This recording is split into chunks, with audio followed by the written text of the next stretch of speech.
اقتباس کی تشریح۔ مولانا محمد حسین آزاد اس سبق میں تمثیلی انداز اپنائے ہوئے ہیں، سچائی اور برائی کی کشمکش بیان کر رہے ہیں کہ سچائی کی قوت کو کون نہیں جانتا، اس لیے سچائی کی ملکہ کو بھی حقیقت پسندی کا دعویٰ تھا۔ وہ اپنی قوت سے اٹھی بغیر کسی کی مدد کے، وہ اکیلی چل پڑی۔ اس کے آگے کامیابیوں، فتوحات اس کے آگے آگے چل رہی تھی، جیسے وہ روشنی کے غبار ہوں۔ ملکہ کے پیچھے عقل و بصیرت رواں دواں تھی، جو ملکہ کے ساتھ نہیں تھی بلکہ ماتحتی میں چل رہی تھی۔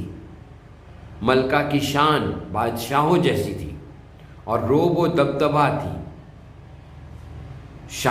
اور روب و دبدبہ بھی جو ہے وہ شاہوں جیسا تھا۔ ملکہ آہستہ آہستہ آئی تھی، اس کی سواری کی رکابیں عزم و استقلال تھامے ہوئے تھا، یعنی ملکہ میں صبر، عزم و استقلال اتنا زیادہ تھا کہ اس کا قدم رک جاتا تو انسان تو کیا، اس کے عزم و استقلال کو فرشتے بھی نہ ہٹا سکتے تھے۔ مولانا آزاد نتیجہ نکال رہے ہیں کہ جو انسان صبر و تحمل اور عزم و استقلال کا دامن نہیں چھوڑتا وہ ہمیشہ دنیا میں کامیاب ہوتا ہے اور آخرت میں بھی سرخ روئی حاصل کرتا ہے۔ اقتباس نمبر 4۔ دروغ دیوز اور بہروپ بدلنے میں طاق تھا۔ ملکہ کی ہر بات کی نقل کرتا اور نئے سوانگ بھرتا تھا۔ تو بھی واضح اس کی گھبرائی ہوئی تھی۔ دنیا کی ہوا و ہوس، ہزاروں رسالے اور پلیٹیں اس کے ساتھ لیے تھی، اور چونکہ یہ اس کی مدد کا محتاج تھا، اسی لالچ کا مارا کمزور تابعداروں کی طرح اس کے حکم اٹھاتا تھا۔ ساری حرکتیں اس طرح کی بے معنی تھیں اور کام بھی الٹ پلٹ بے اوساں تھے، کیونکہ استقلال ادھر نہ تھا۔ اپنی شبدہ بازی اور نیرنگ سازی سے فتح یاب تو جلد ہوا جاتا تھا، مگر تھم نہ سکتا تھا۔ ہوا و ہوس اس کے یار و وفادار تھے، اور اگر کچھ تھے تو وہی سنبھالے رہتے تھے۔ حوالہ سبق اور حوالہ مصنف، یہ اردو کی کتاب کے سبق سچ اور جھوٹ کا رزم نامے سے لیا گیا ہے، اور اس کے مصنف کا نام محمد حسین آزاد ہے۔ اب اقتباس کی تشریح۔ مولانا الطاف حسین حالی کہتے ہیں کہ مکار جھوٹا دیو کا بچہ جو اپنا بہروپ بدلنے میں بڑا ماہر تھا اور ملکہ کی ہر بات کی نقل اتار لیا کرتا تھا اور نئے طریقے اپناتا تھا، اس کے باوجود وہ گھبرایا ہوا دکھائی دیتا تھا۔ وہ دنیا کی ہوس اور لالچ میں مبتلا تھا۔ اس قسم کے ہزاروں دستے اور پلاٹوں اس کے ہمراہ تھے۔ وہ لالچ کا مارا ہوا کمزور غلاموں کی طرح اس کے ناز نخرے برداشت کرتا۔ اس کے سارے کام بے معنی تھے، جو کام کرنے کی کوشش کرتا تو غلط ہو جاتا، کیونکہ اس کے پاس صبر و استقلال کی کمی تھی۔ وہ اپنے شبدہ بازی اور فریب و مکاری سے فتح تو جلد حاصل کر لیتا تھا، مگر وہ فتح عارضی ثابت ہوتی۔ دنیا کی ہوس اور لالچ اس کی وفادار ساتھی تھے، وہی اس کو اس وقت سنبھالے رہتے تھے۔ مولانا الطاف حسین نوجوانوں پر یہ ثابت کر رہے ہیں کہ بدی کی کامیابیاں صرف عارضی اور لمحاتی کامیابیاں ہوتی ہیں۔ مثلا ایک چور چوری کرتا ہے تو چوری کا مال اس کو ساری زندگی فائدہ نہیں پہنچا سکتا، وہ صرف وقتی اور عارضی فائدہ تو ضرور پہنچا سکتا ہے، دائمی نہیں۔ اکثر جھوٹ، فریب، مکاری، عیاری اور چالاکیوں سے کامیابی تو ضرور حاصل ہو جاتی ہے، مگر اس کی خوشی عارضی ثابت ہوتی ہے اور تکلیفات اور دیگر آفات میں اضافہ ہونے لگتا ہے۔